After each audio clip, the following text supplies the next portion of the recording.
तमाम ख़ूबसूरत बेहतरीन गज़ल तव्हां जॻियो पेश करे रहियो आहियां उस्ताद अकरम नसीराणी साहब जो।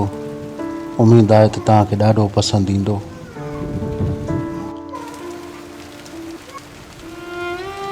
सिंध मुंहिंजी प्यारी अमा तुंहिंजे प्यारनि खे चुमा।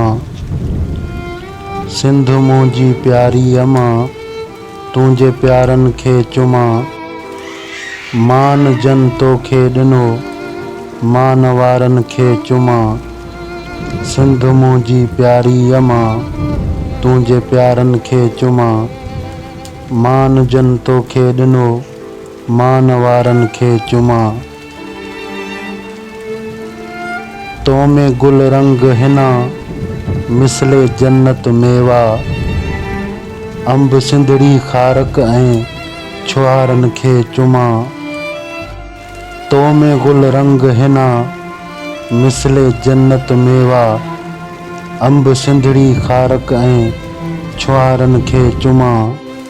सिंध मुंहिंजी प्यारी अमा तुंहिंजे प्यारनि खे चुमा।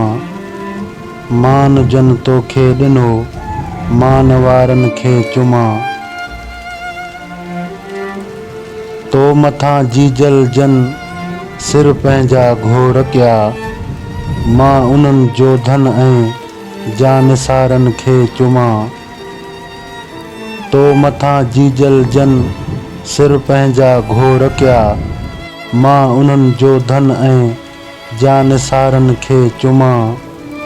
सिंध मुंहिंजी प्यारी अमा तुंहिंजे प्यारनि खे चुमा।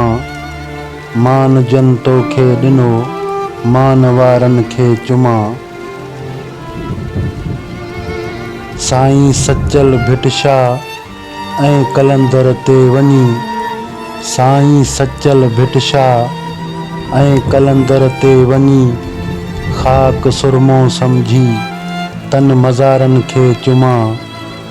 साईं सचल भिटशाह ऐं कलंदर ते वञी। ख़ाक सुरमो सम्झी तन मज़ारनि खे चुमा। सिंध मुंहिंजी प्यारी अमा तुंहिंजे प्यारनि खे चुमा। सिंध मुंहिंजी प्यारी अमा तुंहिंजे प्यारनि खे चुमा।